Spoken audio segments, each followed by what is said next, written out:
Est-ce qu'on peut se tenir debout, frères et sœurs? Merci Jésus.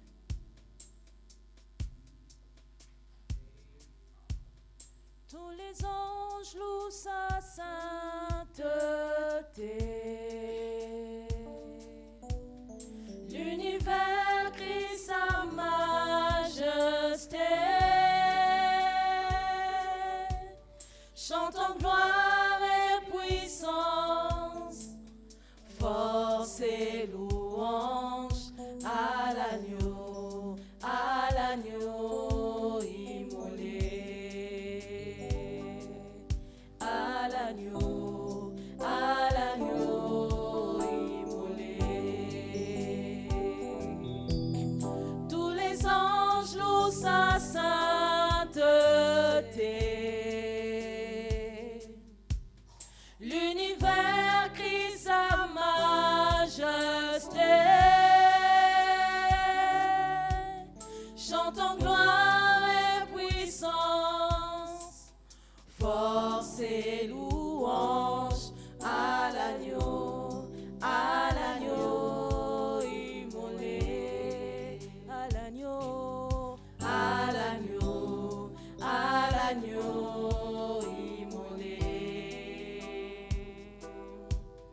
Les ténèbres ont reculé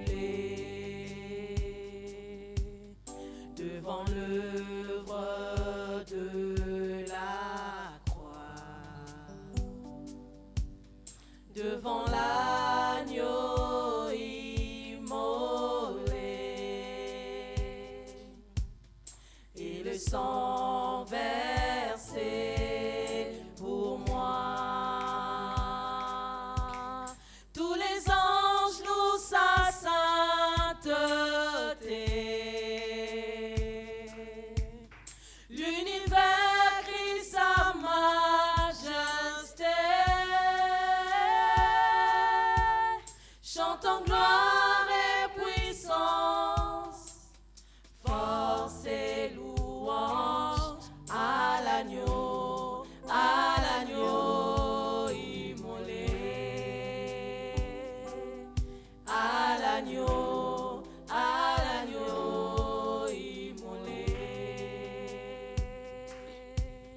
Tous les anges louent sa sainteté. L'univers crie sa majesté. Chantons gloire et puissance, force et louange à l'agneau immolé, à l'agneau immolé. De la vie qu'il a donnée à la vie qui brûle en moi, tant d'amour et à jamais ma reconnaissance au roi. Tous les anges louent sa sainteté. L'univers crie sa majesté. Chantons gloire et puissance, force et louange à l'agneau immolé. Tous les anges louent sa sainteté. L'univers crie sa majesté. Chantons gloire et puissance, force et louange à l'agneau immolé, à l'agneau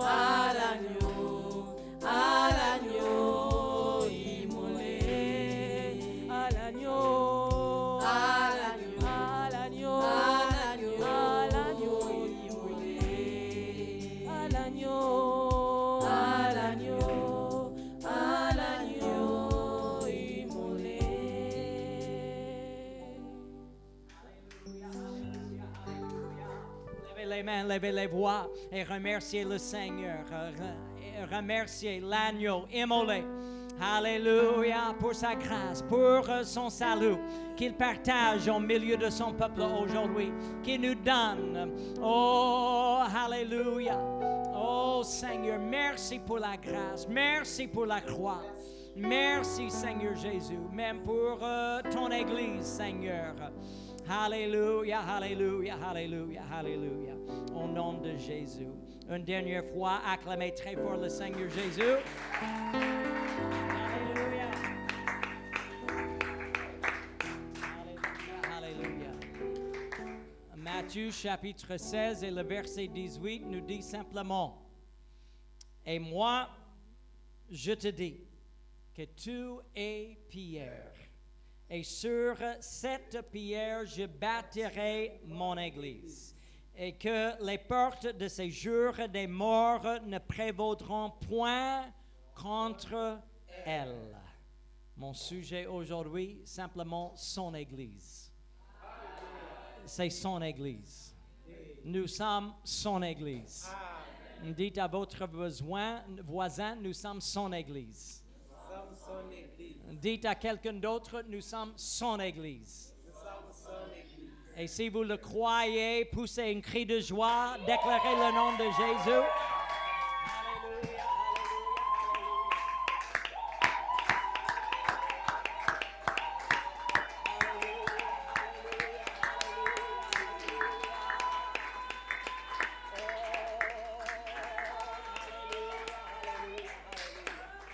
Au nom de Jésus. Vous pouvez vous asseoir dans le nom précieux de Jésus-Christ. Hier, aujourd'hui, éternellement, c'est son Église.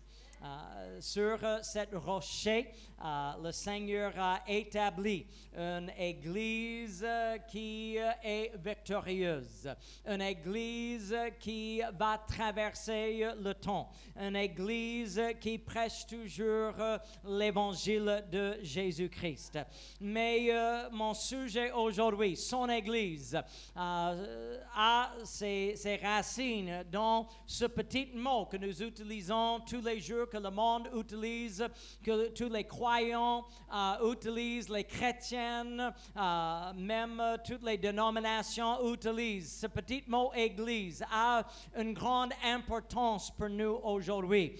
Et j'aimerais focaliser sur cet mot. Le Seigneur a choisi dans sa grâce ce mot, dans la sagesse de Dieu, et même pour nous orienter vers le fonctionnement de cet groupe de peuples sauvé par le sang de l'agneau. Il n'a pas utilisé un quelconque mot. Il n'a pas choisi par hasard ce mot.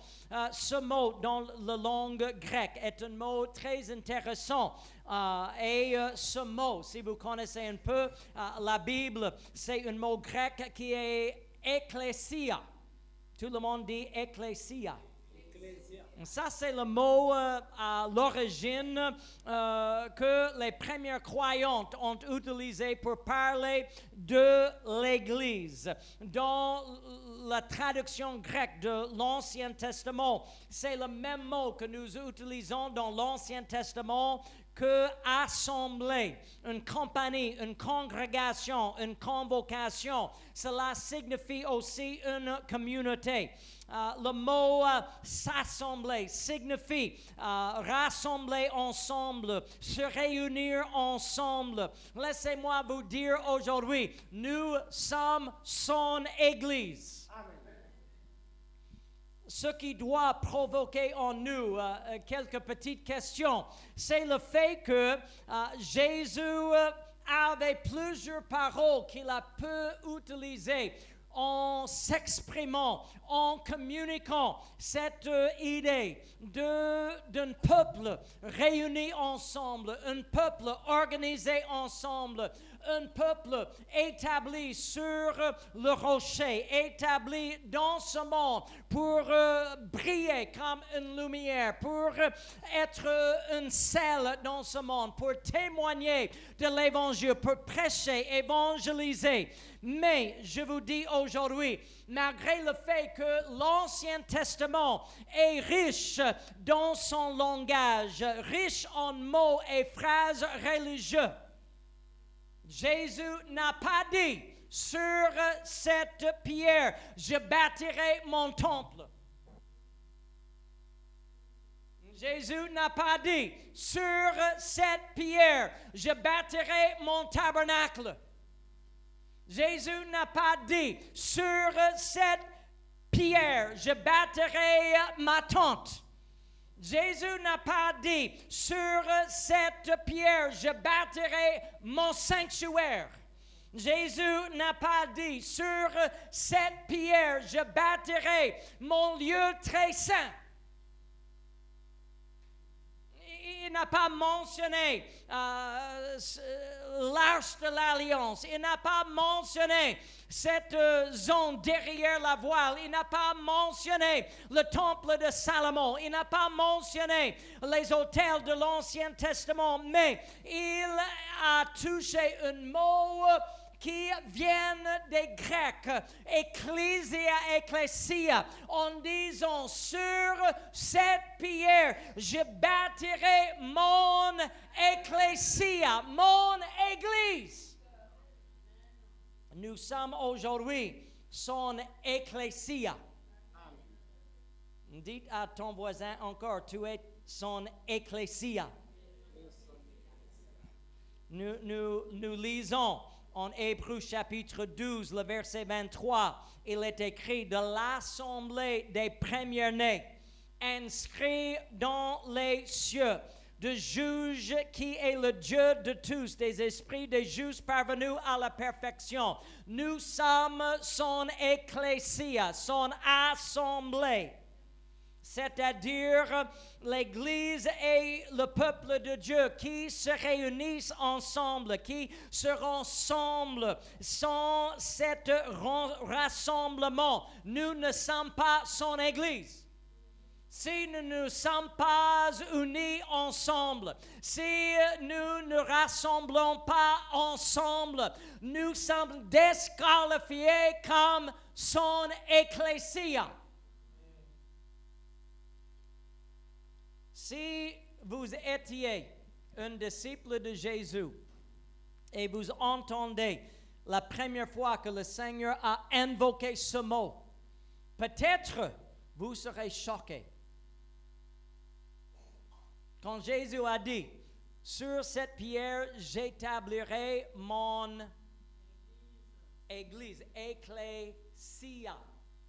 Parce que les disciples de Jésus, étant juifs, avaient compris l'importance de ce mot, la signification de ce mot. C'est un mot qui vient des Grecs, c'est un mot qui avait ses origines presque 600 ans avant le Seigneur Jésus. Et ce n'est pas les Juifs qui ont inventé l'ecclésia, c'est les païens. Et imaginez-vous quand Jésus a dit, sur cette pierre, j'établirai, je bâtirai mon ecclésia. Ah, Jésus, tu es sûr et certain? Pas ton temple, non. Pas ton sanctuaire, non. Pas ta tabernacle, non. Pas ton lieu très saint, non. Pas la tente de l'assemblée, non, non, non. Ecclésia. Il gratte les têtes parce qu'il comprend qu'est-ce qu'une ecclésia. Ecclésia est une forme de gouvernement qui vient des Grecs. Et depuis 600 avant l'ère de Jésus-Christ, une ecclésia est un système de gouvernement dans la grande ville Athènes, la capitale de Grèce, qui était utilisée partout ou parmi les Grecs pour gouverner leurs affaires quotidiennes. Et j'ai commencé à étudier cela, et vous pouvez le rechercher aussi si vous voulez vous connecter à Google, qui n'est pas vraiment notre frère en Christ. Il n'est pas notre frère en Christ. Ne croyez pas tout ce qu'il dit. Mais parfois, il a raison. Et si vous recherchez Ecclesia sur Google et vous trouvez la racine de cela, vous allez trouver exactement ce que je suis en train de vous communiquer. Une ecclésia est un gouvernement par le peuple. Cela veut dire, c'est semblable à une démocratie, mais c'est un système de gouvernement où le peuple qui se réunissent ensemble détermine toutes les activités du pays.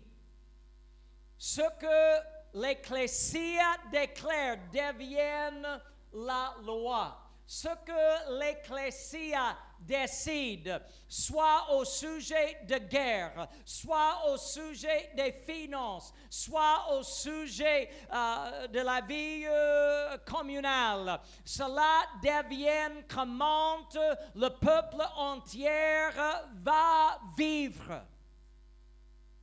Et 4 fois par mois, cela veut dire toutes les semaines.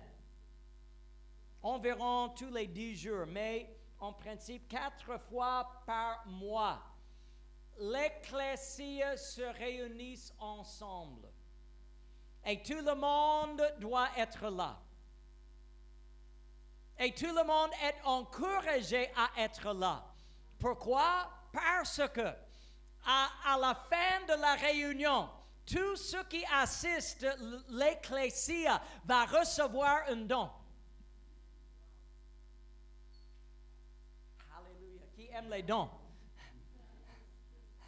Alléluia. J'aime les dons. Le jour de rassemblement, on annonce dans la ville, c'est le jour d'Ecclésia. Tout le monde vient. Et les maisons vides et le peuple viennent.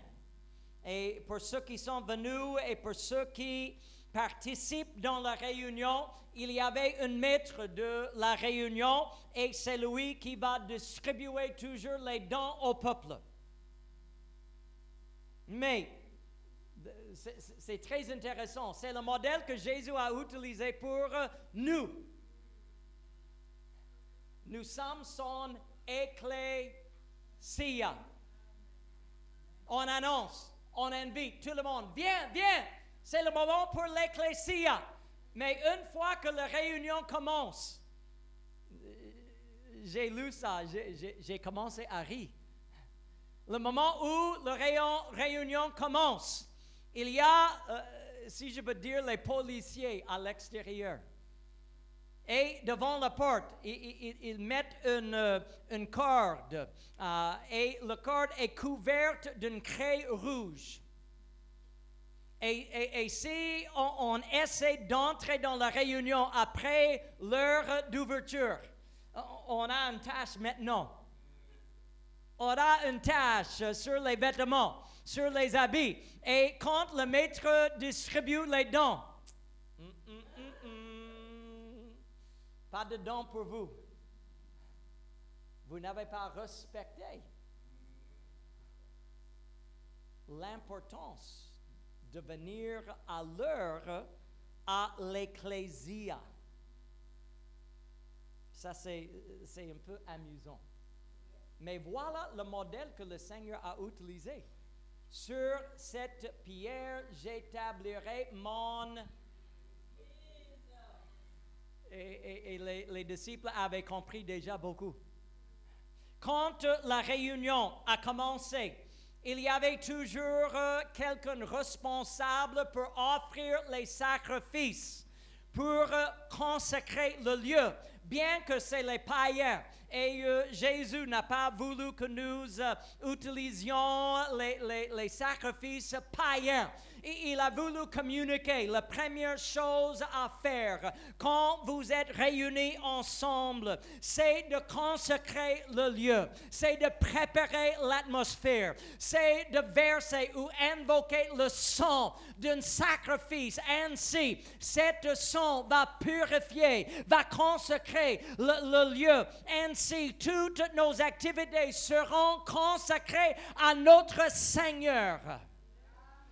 J'apprécie beaucoup les prières qui commencent toutes nos réunions, soit les prières de notre équipe avant l'arrivée des autres, soit la prière au commencement de notre enseignement, soit la prière qui précède l'adoration du peuple de Dieu. Et nous invoquons le nom de Jésus, nous invoquons le sang de Jésus, car ce que nous accomplirons dans ce lieu, c'est le gouvernement du peuple de Dieu, c'est les activités de notre Dieu céleste, c'est comment il se manifeste, et nous avons besoin de sa bénédiction, nous avons besoin de son approbation, nous avons besoin de sa bénédiction. Et si le Seigneur n'est pas au milieu de nos réunions, notre réunion est en vain. Nous devons consacrer toutes les activités du jour. Et on a pris le sang des sacrifices, puis on a aspergé cette sang partout dans le lieu. Puis il y avait une offrande de l'encens.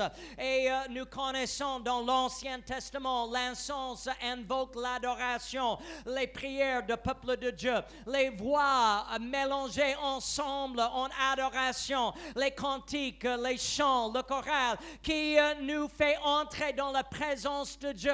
Et Jésus a dit, sur cette pierre, je bâtirai mon église. Amen. Nous avons un modèle à suivre. Puis il y avait une prière qui prononce les bénédictions sur ceux qui sont là et les malédictions sur les ennemis de cette ecclésie. Et ce qui veut tromper et ce qui veut escroquer le peuple de l'ecclésie. Et Jésus a dit, sur cette pierre, je bâtirai mon ecclésie. Ce n'est pas basé sur le sang des taureaux. Ce n'est pas basé sur le sang des boucs. Ce n'est pas basé sur le sang des pigeons. Ce n'est pas basé sur le sang de n'importe quoi, mais sur l'agneau immolé. Je bâtirai mon église et mon sang est versé pour racheter tout membre de mon ecclésie. Et quand vous vous réunissez ensemble en mon nom, en invoquant mon nom, vous allez consacrer n'importe quel lieu. Ça peut être une pièce dans votre maison, ça peut être un bâtiment à Dakar, ça peut être à Brazza, ça peut être à Douala, ça peut être aux États-Unis, mais là où vous invoquez le nom de Jésus-Christ, c'est là où je vais manifester ma présence. Il y avait après cela les lectures par ce qu'on appelle un héros qui adressait avec les lectures le sujet de la réunion. Ce qui est intéressant, l'Ecclésia était responsable pour toute déclaration de guerre, pour déclarer les stratégies de combat, la nomination de tous les officiaux de la ville. Ce n'est pas un dictateur, mais il y avait un maître. Mais la volonté de maître s'est exprimée à travers de son peuple. Son peuple connaît ce que le maître veut faire. Et quand le peuple s'unisse leur voix avec la voix de maître, cet gouvernement, cet peuple vont accomplir la volonté de maître. l'Ecclésia avait toujours le dernier mot dans la gouvernance de la ville, du pays. C'est-à-dire l'Ecclésia avait le droit, l'autorité et le pouvoir. Et il y avait une expectation que l'Ecclésia va utiliser cet pouvoir, cette autorité et cette droite. Jésus a déclaré: sur cette pierre, je bâtirai mon ecclésia, et les portes de séjour des morts ne prévaudront point contre elle. Nous sommes son Église, nous sommes son peuple, sur qui est invoqué son nom, en qui est répandu son Esprit Saint. Nous sommes son peuple, nous sommes sa nation sainte, nous sommes cette sacerdoce royal, nous sommes un peuple acquis, nous sommes le corps dont le Seigneur Jésus-Christ lui-même est la tête. Son ecclésia est l'assemblée de Dieu lui-même, qui a été formée, qui a été fait par Dieu afin d'exercer les droits du royaume de Dieu, d'exercer l'autorité du royaume de Dieu, d'utiliser le pouvoir du royaume de Dieu, afin d'accomplir la volonté de notre Maître, de notre Seigneur, de notre Roi et de notre Dieu. C'est pourquoi Jésus a dit à Pierre dans le même Matthieu chapitre 16 et le verset 19, « Je te donnerai les clés du royaume de Dieu. Ce que tu lieras sur la terre sera lié dans les cieux, et ce que tu délieras sur la terre sera délié dans les cieux. » J'aimerais parler contre une fausse doctrine, et ça c'est la parole de la foi qui enseigne que en tant qu'enfant de Dieu, vous pouvez dire n'importe quoi et le Seigneur est obligé.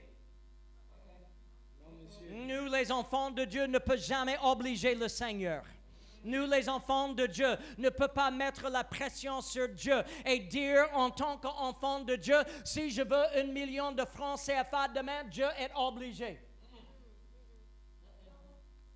Mais la Bible nous donne une assurance.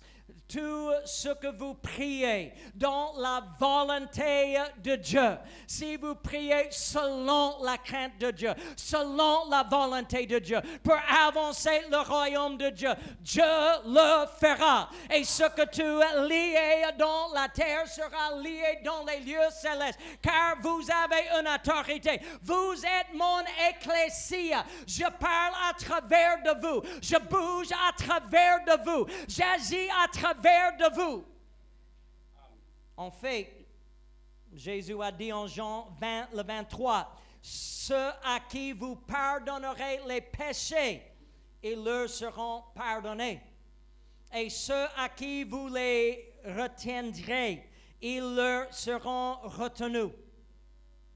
Voilà le pouvoir de l'ecclésia.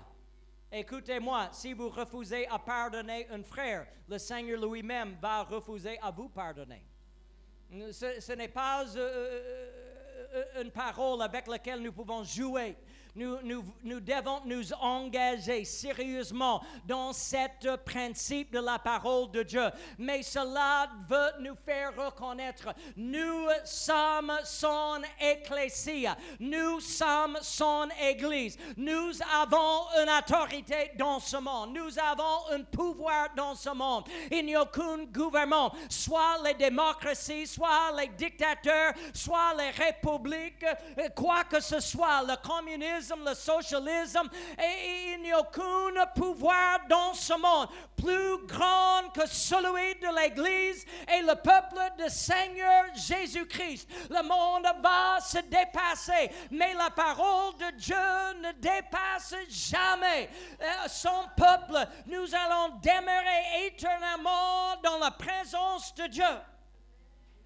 Nous devons comprendre qu'il n'y a aucun pouvoir, aucune autorité sur la terre qui est plus puissante que celle de l'Église.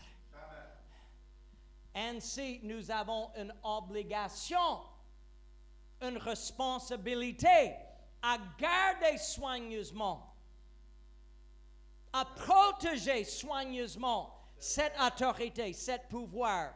C'est pourquoi nous lisons en 2 Corinthiens chapitre 10, les versets 3 à 6. Si nous marchons dans la chair, nous ne combattons pas selon la chair, car les armes avec lesquelles nous combattons ne sont pas charnelles. Écoutez-moi, nous sommes son ecclésia, et les portes de séjour des morts ne prévaudront jamais contre elles.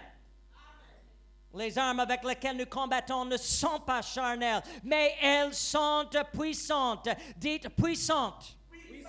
Par la vertu de Dieu pour renverser des forteresses. Nous renversons les raisonnements de toute hauteur qui s'élèvent contre la connaissance de Dieu et nous emmenons toute pensée captive à l'obéissance de Christ. Nous sommes prêts aussi à punir toute désobéissance lorsque votre obéissance sera complète. D'où vient une telle autorité? Car nous sommes son ecclésia, nous sommes son Église, nous sommes son assemblée, nous sommes son peuple appelé par son nom. Mais cet pouvoir dépend sur l'assemblée. Une assemblée qui s'aime et une assemblée qui s'unit ensemble. Amen. Les privilèges, souvenez-vous, l'ecclésia des Grecs. Les privilèges, les bénédictions de l'ecclésia dépendent sur votre participation. Si vous n'êtes pas là, aucun don. Si vous ignorez l'heure, aucun don. Si vous ne respectez pas l'importance de l'ecclésia, vous allez vous voler vous-même de ce que le Maître a préparé pour vous. Les privilèges de l'Assemblée sont dépendants sur votre présence. La Bible nous dit, Hébreux chapitre 10 et le verset 25. Oh, vous allez aimer cela. N'abandonnons pas notre assemblée, comme c'est la coutume de quelques-uns. Je remercie le frère Otis. Il a préparé le chemin pour moi. La semaine passée, il est mon Jean-Baptiste. Et si vous ne comprenez pas, c'est parce que vous n'étiez pas là. Mais si vous étiez là la semaine passée, il était mon Jean-Baptiste. Et maintenant, je vais jouer le rôle de celui qui suit. Je ne suis pas Jésus, je vous assure. Mais exhortons-nous réciproquement, et cela d'autant plus que vous voyez s'approcher le jour. J'aimerais lire le verset dans deux autres traductions que j'aime utiliser pour clarifier. Une traduction, la parole vivante, nous dit « Ne prenons pas comme certaines l'habitude de délaisser nos réunions. Au contraire, soutenons-nous mutuellement et encourageons-nous dans la foi, d'autant plus sérieusement que vous voyez se rapprocher le grand jour de retour du Seigneur. » Une autre traduction, la Bible en français courant nous dit « N'abandonnons pas nos assemblées comme certains ont pris l'habitude de faire. Au contraire, encourageons-nous les uns les autres, et cela d'autant plus que vous voyez approcher le jour du Seigneur. » Qu'est-ce que c'est une assemblée? C'est une réunion. C'est une assemblée de peuple. C'est d'être assemblé dans un lieu réunion commune. C'est quand le peuple de Dieu se réunit ensemble. J'entends parfois, « Oh, vraiment, pasteur, je n'ai pas besoin d'assister à l'église. Je suis spirituel en moi-même. Je peux louer le Seigneur chez moi. Oh, peut-être je vais me connecter avec le Facebook. Gloire à Dieu. » Cela a son rôle à jouer pour évangéliser. Mais écoutez-moi, cette caméra n'est pas l'ecclésia. Votre ordinateur ne fait pas de chez vous une ecclésia. Votre tablette, votre téléphone ne fait pas de là où vous êtes une ecclésia. Si vous n'êtes présente au milieu de son peuple, si vous n'êtes pas unis avec son peuple, si vous n'êtes pas dans le même lieu avec son peuple, il n'y a aucune ecclésia. C'est vrai. C'est vrai. Vous êtes important.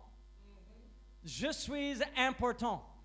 Mes frères sont importants. Mes sœurs sont aussi importantes. Mais nous sommes membres d'un corps. Et un membre de corps ne peut pas vivre sans être attaché aux autres membres de corps. C'est pourquoi la Bible dit, 1 Corinthiens chapitre 12, les versets 12 à 16, car comme le corps est un et a plusieurs membres, et comme tous les membres de corps, malgré leur nombre, ne forment qu'un seul corps, ainsi en est-il de Christ. Nous avons tous, en effet, été baptisés dans un seul esprit pour former un seul corps, soit juif, soit grec, soit esclave, soit libre, et nous avons tous été abreuvés d'un seul esprit. Est-ce que nous pouvons acclamer le Seigneur pour cette vérité?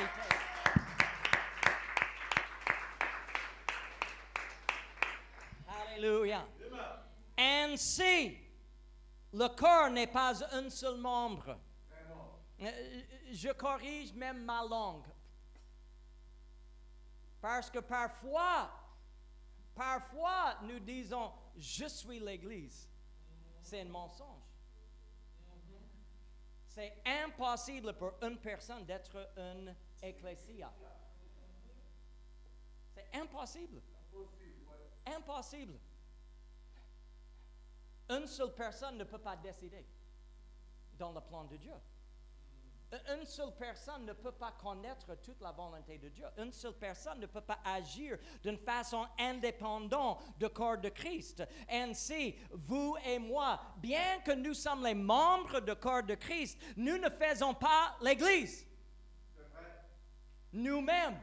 Mais quand nous sommes unis, quand je m'attache à mon frère, quand je m'attache à ma soeur, quand nous commençons à nous réunir ensemble, à ce moment, nous devenons une ecclésia avec l'autorité, avec un pouvoir. Et ce que nous déclarons dans ce lieu comme un peuple uni, c'est la loi des lieux célestes. Et Dieu le fera au milieu de nous. Amen. Ce n'est pas pour dire nous pouvons décider quoi que ce soit. Ainsi, le corps n'est pas un seul membre, mais il est formé de plusieurs membres. Encore, regardez, dites à un voisin, vous et moi, nous sommes son ecclésia.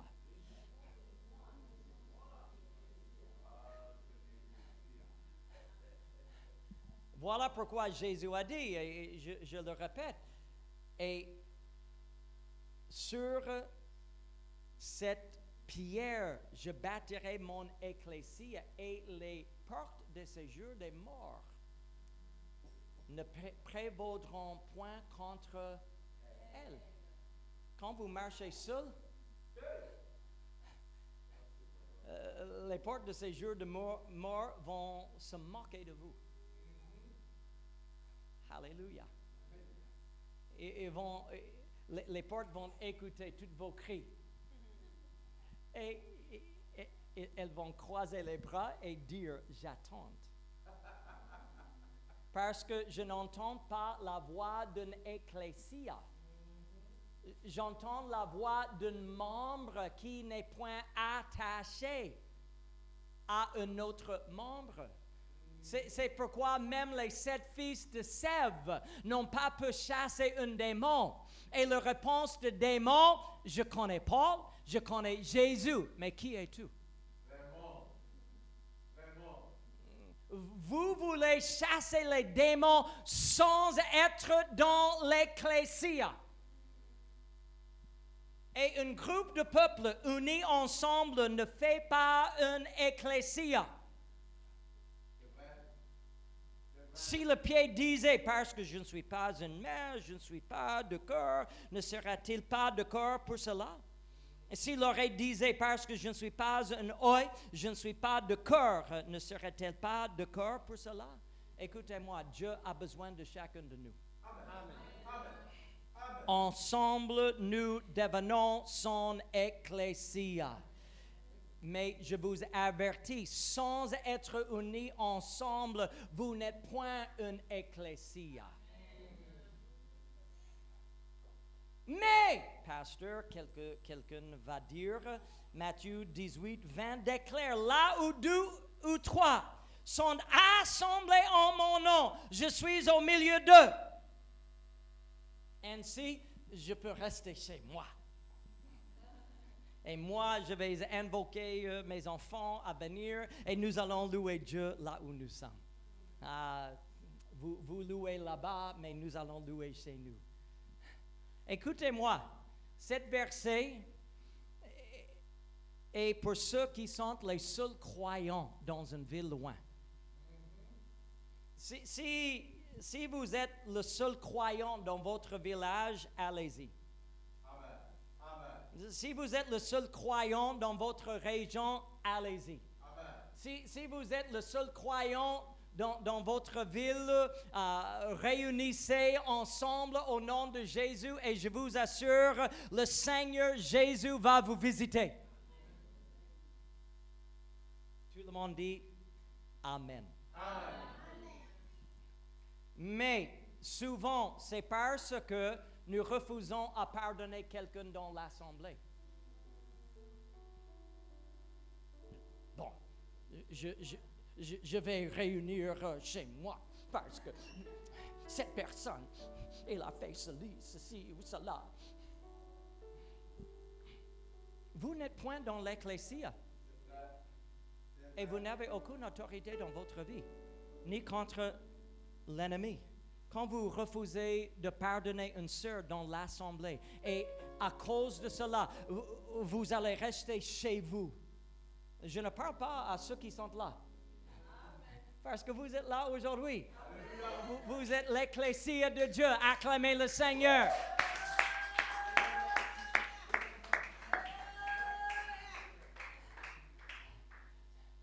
Mais quand vous refusez à cause d'une offense, Jésus nous a promis des offenses. Jésus nous a promis d'être maltraités. Jésus nous a promis d'être persécutés. Mais voilà le pouvoir d'ecclésia. Nous persévérons malgré les fautes. Nous persévérons malgré les péchés. Nous persévérons malgré les erreurs que nous avons commises. Et nous gardons l'unité de l'esprit. Nous gardons l'unité de la doctrine. Nous gardons l'unité de cœur. Ainsi, nous cherchons toujours la perfection. Il y a ceux qui ne viennent plus à l'église parce qu'ils ne veulent pas obéir à la parole de Dieu. Là où vous êtes n'est pas une ecclésia. Ce n'est pas une église. Vous avez voulu une position dans l'assemblée et vous n'avez pas reçu le titre. Ainsi, vous allez rester loin et vous allez invoquer le nom de Jésus là où vous êtes. Ce n'est point une ecclésia. Vous êtes fâché avec le pasteur. Allô? Ainsi, je n'assisterai plus. Bon, faites ce que vous voulez. Mais vous n'êtes plus l'ecclésia de Dieu. Vous n'êtes plus l'église du Seigneur Jésus-Christ. C'est pourquoi je vous dis aujourd'hui, l'unité est essentielle. L'amour fraternel est essentiel. Pardonner les uns les autres est essentiel. Aimer les uns les autres est obligatoire. même respecter les différences entre nous. Nous sommes de pays différents, nous sommes de langues différentes, nous avons des traditions différentes, nous avons des coutumes différentes, mais nous avons une parole qui règne dans notre vie. La parole de Dieu est l'autorité. Et ensemble, nous allons exercer le pouvoir de Dieu. Ensemble, nous allons exercer et accomplir la volonté de notre Dieu. Il y a des héros qui publient au milieu de nous la parole de Dieu, la volonté de Dieu. Et c'est pourquoi il est essentiel pendant les enseignements, même pendant les prédications, que les peuples poussent des cris de Amen, les poussent des cris de Alléluia. Il dit, allez pasteur, allez prêcher pasteur, parce que nous sommes une ecclésia. Et ce que nous déclarons dans ce lieu devient la parole pour ce pays, devient la parole de Dieu pour cette ville, devient la parole de Dieu dans nos temps. Je te dis que tu es pierre, et sur cette pierre je bâtirai mon église, et que les portes de ces jours des morts ne prévaudront point contre elle. Je vous dis et je vous déclare aujourd'hui, son église est toujours victorieuse. J'ai beaucoup de choses et je ne vais pas toucher tout. Mais Jésus a choisi ses paroles soigneusement. Vous êtes mon ecclésia. Vous n'êtes pas mon temple. Oui, vous êtes bien sûr le temple de Dieu.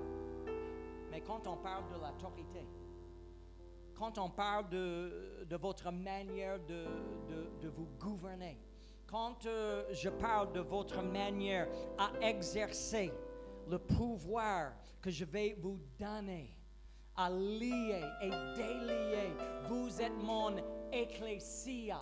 Votre voix doit unir ensemble. Votre voix doit s'unir comme une seule voix. Une trompette qui a un son clair. Une trompette que le monde peut comprendre. Nous sommes unis en esprit. Nous sommes unis en doctrine. Nous sommes unis en prière. Nous sommes unis en louange. Nous sommes unis en déclaration. Nous sommes l'ecclésia de Dieu. Et la Bible dit, quand vous marchez ainsi, les portes de ces jours des morts ne prévaudront point contre elles. Pourquoi les portes? Parce que dans l'Ancien Testament, les portes sont là où les anciens se réunissent. C'est là où les anciens de la ville se réunissent pour décider, pour proclamer, pour juger, pour déterminer. Souvenez-vous, je ne vais pas entrer dans l'histoire de Ruth, mais souvenez-vous, quand on a voulu décider le destin de Ruth et sa belle-mère, c'est Boaz qui est allé où? Aux portes de la ville, pour dire à celui qui avait le droit, c'est toi qui as le droit, mais nous devons décider quelque chose ici. Nous devons décider quelque chose ici aujourd'hui. Et finalement, cette relation, il a enlevé sa chaussure pour déclarer, c'est vous maintenant qui avez le droit. Cela symbolise tout ce que le Seigneur a voulu communiquer. Sur cette pierre, je bâtirai mon ecclésia, et les portes de ces jours des morts ne prévaudront point contre elle. C'est aux portes que les autorités se réunissent. C'est aux portes où les serviteurs des rois se réunissent. C'est là où les serviteurs des rois se rallient afin d'accomplir la volonté de leur roi. Et le Seigneur a voulu nous dire, vous pouvez confronter les lieux des décideurs diaboliques. Toute décision tout pouvoir de l'ennemi qui se lève contre vous, tout projet que l'ennemi a préparé contre vous, tout plan de l'ennemi pour battre votre esprit, pour battre votre foi, pour vous décourager. Quand vous êtes dans l'ecclésia, les portes des séjours des morts ne prévaudront point contre vous. Frère Sterner, l'ennemi a des projets contre vous. L'ennemi ne veut pas que vous réussissiez.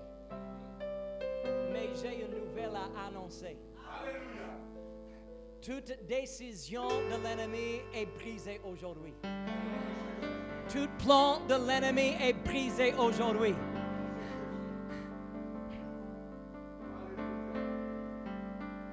Ne symbolise pas les murs spirituels. Cela s'implique les décisions, les paroles, les pièges inventés, toute stratégie que l'ennemi a formée contre vous, toute idée qui est entrée dans la pensée de l'ennemi. La Bible nous dit, comme vous êtes l'ecclésia,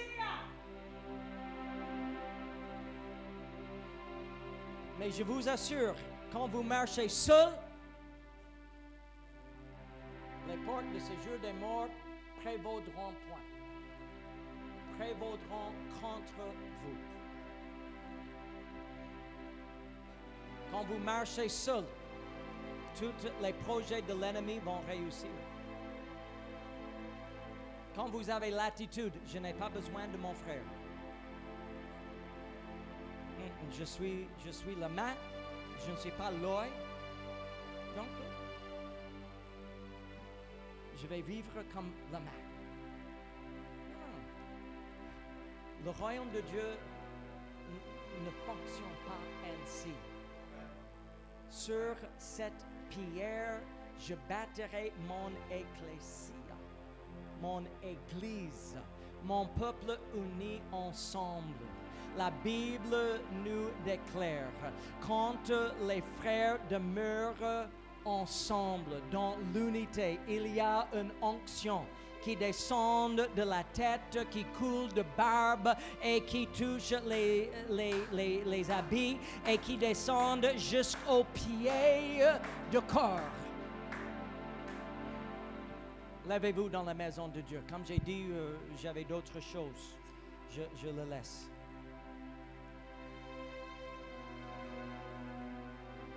Je lance un appel aujourd'hui à l'unité.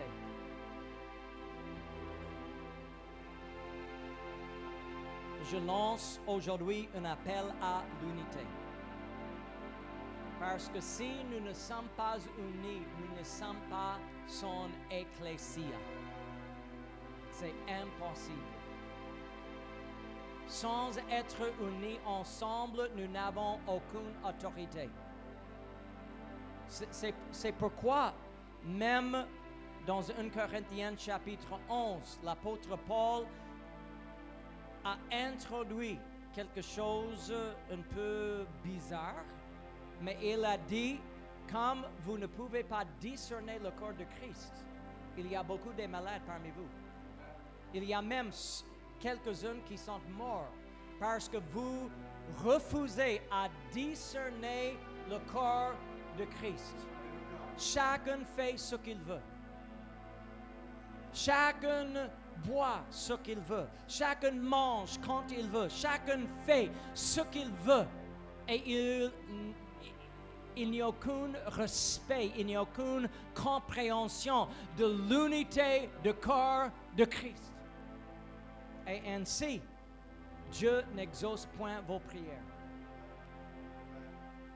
Écoutez-moi, Dieu veut une ecclésia, ici à Dakar. Dieu veut avoir une voix d'autorité. Dieu veut avoir une voix de pouvoir. Dieu veut un peuple dans cette ville qui se sentent unis en son nom, qui se sentent unis en sa présence. Un peuple qui s'aime, un peuple qui se pardonne, un peuple qui peut vivre ensemble malgré les différences. Un peuple qui peut pardonner les uns les autres. Ainsi, Dieu va déclarer sur nous, sur cette pierre et dans le Dakar, je bâtirai mon ecclésia et les portes de séjour des morts ne prévaudront point contre elle. Levez les mains dans la présence du Seigneur. Alléluia, alléluia. Alléluia. Alléluia.